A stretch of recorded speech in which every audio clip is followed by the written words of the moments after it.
Hello everyone, welcome back to my video.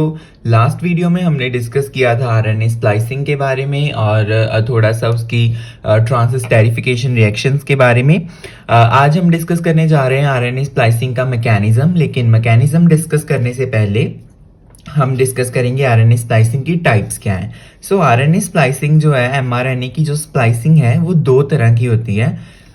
एक होती है स्प्लाइसियोसोमल आरएनए स्प्लाइसिंग, एक होती है सेल्फ स्प्लाइसिंग। जो स्प्लाइसियोसोमल आरएनए स्प्लाइसिंग है, मतलब इसमें हम स्प्लाइसियोसोमल मशीनरी यूज करते हैं। ये जो है ये आगे दो डिवाइडेड है into two groups, major spliceosomal RNA splicing and minor spliceosomal RNA splicing. Similarly जो सेल्फ स्प्लाइसिंग है वो ग्रुप 1 एंड ग्रुप 2 है। जो ये वाली स्प्लाइसिंग है इसमें जो मेजर स्प्लाइसिंग है इसमें जो इंट्रॉन रिमूव होता है वो लैरिएट की फॉर्म में होता है। आगे हम जब मैकेनिज्म डिस्कस करेंगे तब देखेंगे, तब ज़्यादा क्लियर होगी ये चीज़। और माइनर में भी लैरिएट की फॉर्म में ही इंट्रॉन जो है वो रिमूव होता है। सेल्फ स्प्लाइसिंग में जो ग्रुप 1 है इसमें लीनियर फॉर्म में रिमूव होता है जो इंट्रॉन है, और ग्रुप 2 में भी लैरिएट की फॉर्म में रिमूव होता है। ये चीज़ भी याद रखने वाली है, कॉम्पिटिटिव क्वेश्चन, कॉम्पिटिटिव एग्जाम्स में ऐसे क्वेश्चंस आ सकते हैं। सो एमआरएनए स्प्लाइसिंग की ये टाइप्स थी। Now we are going to discuss जो ट्रांसस्टेरिफिकेशन रिएक्शंस की हमने टाइप्स की हैं, उसके बाद जो मेजर स्प्लाइसियोसोमल और माइनर स्प्लाइसियोसोमल, इसमें वर्ड आ रहा है स्प्लाइसियोसोमल, मतलब इसमें एक मशीनरी यूज हो रही है जो कि जिसको हम बोल रहे हैं स्प्लाइसियोसोम। एंड स्प्लाइसियोसोम से दो तरह की स्प्लाइसिंग हो रही है, मेजर स्प्लाइसिंग और माइनर स्प्लाइसिंग। अभी स्प्लाइसियोसोमल मशीनरी है क्या? जो स्प्लाइसियोसोम है उसको हम स्प्लाइसियोसोमल मशीनरी बोल रहे हैं, तो वो है क्या? जो ट्रांसस्टेरिफिकेशन रिएक्शंस हैं वो मेडिएट की जाती हैं by a huge molecular machine जिसको हम बोल रहे हैं स्प्लाइसियोसोम। एंड जो स्प्लाइसियोसोम होता है it is made up of 150 proteins and 5 RNAs, and इसका जो साइज होता है it is similar to ribosome. So ये था स्प्लाइसियोसोम के बारे में, और ये काफ़ी फंक्शंस भी इसके हैं जो ये परफॉर्म करता है, ठीक है। और जो इसके फंक्शंस परफॉर्म की जाते हैं वो इट इज़ बिलीव्ड दैट कि these functions are performed by its RNA component. And जो हमने डिस्कस किया कि इसके पास 5 आरएनए हैं, तो जो 5 इसके आरएनए कंपोनेंट्स हैं वो आरएनए कंपोनेंट्स हैं U1, U2, U4, U5 and U6। ये पैटर्न बहुत ज़रूरी है, U1, U2, U4, U5, U6। इसमें U3 नहीं है, U3 नहीं होता है, ठीक है। ये चीज़ याद रखनी है क्योंकि कई बच्चे कंफ्यूज करते हैं, U1, U2, U3 लिख देते हैं। नहीं, इसका सिर्फ जो आरएनए है वो क्या है, U1, U2, U4, U5 and U6 हैं। और इसको कलेक्टिवली हम SNRNAs बोलते हैं। SNRNAs मतलब स्मॉल न्यूक्लियर आरएनएज।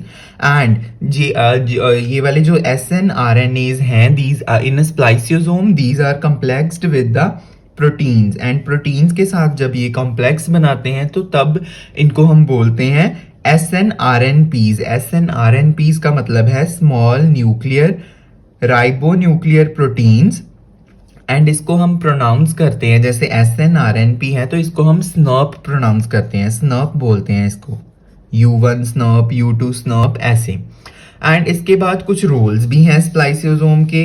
क्या रोल्स हैं SNRNP के, स्नर्प के क्या रोल्स हैं? तो पहला है कि ये कैटालाइज करेगा RNA cleavage and joining reaction. जो हमने ट्रांसस्टेरिफिकेशन रिएक्शंस डिस्कस करी थी लास्ट वीडियो में, वो मतलब उसमें क्लीवेज भी हो रही थी और ज्वाइनिंग भी हो रही थी आरएनए की। ये वाली जो रिएक्शन है these are catalysed by the SNRNP। Snurp catalyse कर रहा है और रिकॉग्नाइज करता है snurp 5 prime splice site, 5 prime splice site recognise करके उस पर बाइंड करता है। एंड देन ये जो ब्रांच साइट है और 5 प्राइम स्प्लाइस साइट है उनको क्लोज लेके आता है ताकि क्लीवेज हो सके और रीज्वाइनिंग हो सके, क्योंकि ये उस कंडीशंस में रिक्वायर्ड होते हैं जो हम मैकेनिज्म में डिस्कस करेंगे।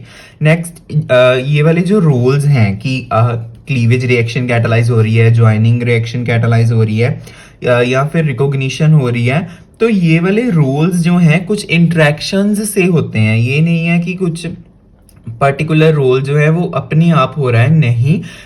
जो मॉलिक्यूलर बायोलॉजी में जो मॉलिक्यूलर मशीन हम स्प्लाइसियोसोम की बात कर रहे हैं, या कोई भी रोल है, कोई भी मैक्रो मॉलिक्यूल परफॉर्म कर रहा है, वो हमेशा इंट्रैक्शन से परफॉर्म करता है। सो जैसे हम इधर हियर इट इज रिटन कि आरएनए आरएनए इंट्रैक्शन हो सकती है, आरएनए प्रोटीन की इंट्रैक्शन हो सकती है, या प्रोटीन प्रोटीन की इंट्रैक्शन हो सकती है। So these interactions, due to these interactions, जो R N S N R N P है वो डिफरेंट रोल्स परफॉर्म कर रहा है। आप इधर देख सकते हो कि जो ए वाली फिगर है इसमें जो U1SNRNP है ये या U6 है, इसमें ऐसे सीक्वेंसेस हैं जो आरएनए के साथ बाइंड कर रहे हैं। ये 5 प्राइम स्प्लाइस साइट जो एक्सॉन 1 लिखा हुआ है, ये 5 प्राइम स्प्लाइस साइट है, इसमें कुछ ऐसा सीक्वेंस है जो कि U1 में भी है। तो ये ऐसे इंट्रैक्शंस कर रहे हैं। सिमिलरली U6 के साथ भी कर रहे हैं। ये जो रेड लाइंस में किया हुआ है कि ये कितनी वो है, कितनी स्पेसिफिक इंट्रैक्शंस हैं, ये जो रेड लाइंस शो की हुई हैं। तो U1 और आरएनए में ज़्यादा इंट्रैक्शंस हैं, U6 और उसमें कम इंट्रैक्शंस हैं, बेस पेयरिंग कम है। सिमिलरली हम अगर बी की बात करें तो इसका क्या है कि ये जो ब्रांच साइट है उसमें U2 की अफिनिटी है उसके साथ। सिमिलरली जो हम प्रोटीन प्रोटीन इंट्रैक्शंस की बात कर रहे थे, तो इसमें कैसे कि U6 और U2 जो है SNRNP या SNRNA U6 या U2 है, तो वो भी आपस में इंटरेक्ट कर सकते हैं बिकॉज उनमें जो सीक्वेंसेस हैं वो सेम है, तो बेस पेयरिंग हो सकती है उसमें भी। सिमिलरली जो डी फिगर है उसमें भी ऐसा ही है कि BBP एंड U2 जो है वो बाइंड कर सकते हैं ब्रांच साइट के साथ because they have affinity with that. And इसकी थ्योरी आप ये जो साइड में दी हुई है इसमें आप रीड कर सकते हो। काफ़ी अच्छी थ्योरी दी होती है इसमें। इसमें हम बस इसको जो डायग्राम है वो ही डिस्कस करा होता है एंड इतना ही सफिशिएंट होता है जो कि मेन डिस्कस करने वाला होता है।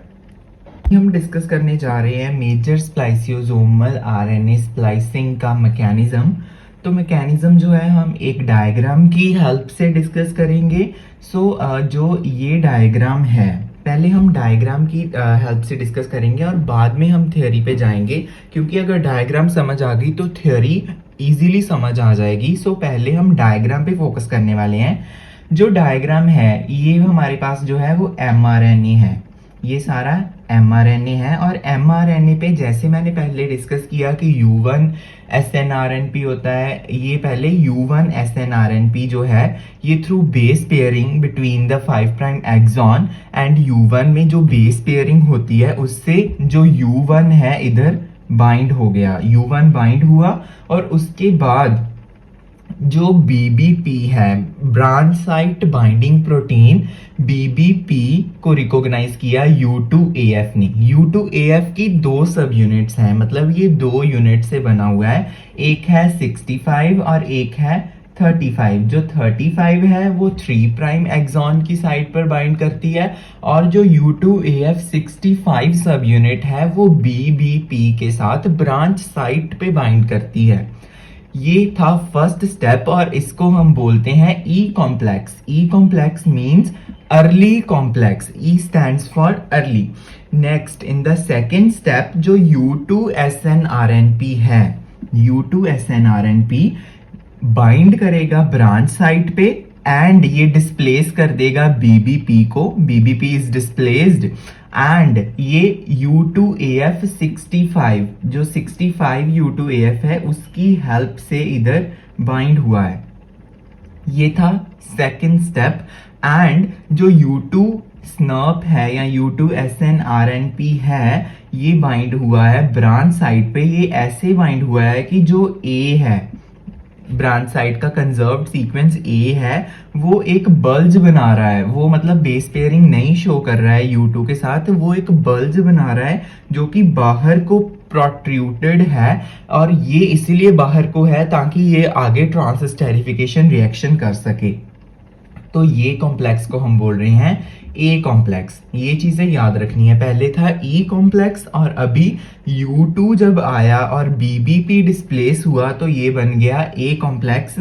And in the next step में क्या हो रहा है, जो 3 SNRNPs हैं, या इसको हम बोलते हैं कलेक्टिवली ट्राई SNRNP पार्टिकल। इसको याद रखना है कि U6, U4 और U5 जब कलेक्टिवली आता है मेजर RNA स्प्लाइसियोसोमल स्प्लाइसिंग में, तो इसको हम बोलते हैं ट्राई SNRNP पार्टिकल। जो ट्राई SNRNP पार्टिकल है वो सबसे पहले तो अभी रिमूव हो जाएगा U2AF65 just after the formation of A complex.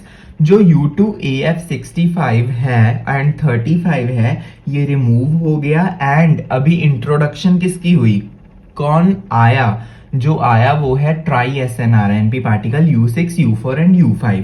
ये जो है ये रिकॉग्नाइज करते हैं U1 एंड U2 को, जो कि इसको बाइंड करवाते हैं, ठीक है। जो U6 एंड U4 है जो ट्राई SNRNP पार्टिकल में है, ये कॉम्प्लीमेंट्री बेस पेयरिंग से बाउंडेड है, और जो U5 है एंड U4 है इसमें इंट्रैक्शन जो है लूज इंट्रैक्शंस होती हैं, ठीक है। और ये कैसे बाइंड होता है, ये बाइंड होता है कि U4 जो है वो U2 के साथ इंट्रैक्ट करेगा एंड U6 जो है वो U1 के साथ इंटरेक्ट करेगा, और U5 जो है वो पीछे होता है।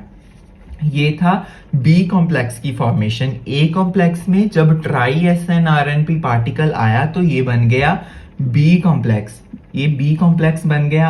आफ्टर दैट B कॉम्प्लेक्स बनने के बाद जो U1 है इट लीव्स द कॉम्प्लेक्स, ये कॉम्प्लेक्स छोड़ के चला जाता है, मतलब डिसोसिएट हो जाता है। एंड जब U1 डिसोसिएट हो गया, U1 डिसोसिएट हुआ तो इसने क्या किया कि it allows U6 to bind to the 5 prime exon. अभी U1 जो है it is replaced by U6। जो U6 था पहले U1 और U6 आपस में बाउंड थे, अब U1 निकल गया तो U6 जो है वो 5 प्राइम एक्सॉन के साथ बाइंड हो गया, क्योंकि इसके साथ भी एफिनिटी है जो हमने स्प्लाइसियोसोमल मशीनरी में डिस्कस किया था, ठीक है। अभी U2 जो है वो बाइंड कर गया। अभी हमारे पास इधर डायग्राम में आप देख सकते हो एक U6 है, U4 है, U2 है एंड U5 है। U6, U4, U2 and U5 है। अभी in the next step U4 जो है वो लीव करेगा कॉम्प्लेक्स को, U4 लीव कर देगा कॉम्प्लेक्स को, एंड जो ये वाली A है it act as a nucleophile and ये यहाँ पर cleavage reaction first transesterification reaction करेगी, ड्यू टू विच इधर क्लीवेज होगी। एंड U4 रिमूव होने से क्या होता है कि जो U6 है एंड U2 है ये आपस में अच्छे से इंटरेक्ट कर सकते हैं, और जो ब्रांच साइड पे A कंजर्व्ड सीक्वेंस था इसने ट्रांसस्टेरिफिकेशन रिएक्शन करी। ट्रांसस्टेरिफिकेशन रिएक्शन के बाद जो इधर एक्टिव साइट फॉर्म हुई ये बाइंड हो जाती है दोबारा A के साथ, एंड ये कुछ ऐसी शेप बना लेती है। ऐसी शेप बनने के बाद क्या होता है कि जो ये 5 प्राइम एक्सॉन की जो 3 प्राइम एंडिंग है तो वो क्या करती है, it now act as a nucleophile and ये अटैक करेगी 3 प्राइम स्प्लाइस साइट को। 3 प्राइम स्प्लाइस साइट को अटैक करने से ये इस साइड पे क्लीवेज रिएक्शन करती है, मतलब सेकंड ट्रांसस्टेरिफिकेशन रिएक्शन होगी, और जब सेकंड ट्रांसस्टेरिफिकेशन रिएक्शन होगी इंट्रॉन जो है वो रिमूव हो जाता है एंड एक्सॉन जो कि डार्क ग्रीन कलर में शो किए हुए वो एक्सॉन्स हैं वो ज्वाइन हो जाते हैं, और इंट्रॉन जो है वो लैरियाट की फॉर्म में रिमूव हो जाता है। एंड जो इंट्रॉन है उस पे ही U6, U2 एंड U5 है। एक चीज और जो हमने देखा कि U4 लीव कर रहा है, जो U4 लीव करता है तो U6, U2 and U5 SNRNPs रह जाते हैं। जो U6, U2 and U5 SNRNPs रह गए इस कॉम्प्लेक्स को बोलते हैं C कॉम्प्लेक्स। इसकी theory you can read it from these lines. यहाँ से बहुत ही अच्छे से एक्सप्लेन करा गया है ये जो इनिशियली से स्टार्ट करके एंड जो नेक्स्ट पेज पे भी है, मतलब स्टेप वाइज इंफॉर्मेशन दी हुई है सारी, जो कि बहुत अच्छे से एक्सप्लेन किया हुआ है। ये फिर U2 SNRP के बारे में ये सब कुछ जो है यहाँ तक ट्रांसस्टेरिफिकेशन रिएक्शन तक बहुत ही अच्छे से एक्सप्लेन किया गया है। मतलब इतना आप ये वीडियो पॉज करके ये सब कुछ रीड कर सकते हो। अभी हम डिस्कस करने जा रहे हैं माइनर स्प्लाइसियोसोमल आरएनए स्प्लाइसिंग। हमने पहले डिस्कस किया है मेजर स्प्लाइसिसोमल आरएनए स्प्लाइसिंग का मैकेनिज्म, तो minor spliceosomal RNA mechanism, RNA splicing का mechanism and major spliceosomal RNA splicing का mechanism is exact same. And इसके मैकेनिज्म की अगर बात करें माइनर के मैकेनिज्म की, तो इसमें जो मेजर से डिफरेंसेस हैं वो जस्ट स्मॉल डिफरेंसेस हैं उसके S N R N Ps में। जैसे उसमें था जो मेजर स्प्लाइसिसोमल आरएनए स्प्लाइसिंग है उसमें था U1 U2, एंड माइनर में सेम उसके आइडेंटिकल जो उसका role same U1 and U2 का रोल परफॉर्म करते हैं वो है U11 and U12 S N R N P. And जो U4 एंड U6 का रोल प्ले करते हैं माइनर में वो है U4 ATAC and U6 ATAC। जो U5 है, U5 is identical in both the major spliceosomal RNA splicing and similarly in minor spliceosomal RNA splicing also U5 is identical. So ये ही differences हैं। Beside these mechanism is exact same and कुछ books में तो minor spliceosomal RNA splicing को explain ही नहीं किया होता, तो आप अपने according देख लो, अपने syllabus के according prepare कर लो। अगर माइनर स्प्लाइसिसोमल आरएनए स्प्लाइसिंग है तो उसमें बस यही है कि ये ही डिफरेंसेस हैं मेजर स्प्लाइसिसोमल आरएनए स्प्लाइसिंग में, बाकी मैकेनिज्म सेम है। जो U1 U2 का मैकेनिज्म है ये जिसके साथ भी बाइंड करते हैं ये भी उसी के साथ बाइंड करेंगे, the whole roles are same. U5 जो है वो आइडेंटिकल है। नेक्स्ट जो माइनर स्प्लाइस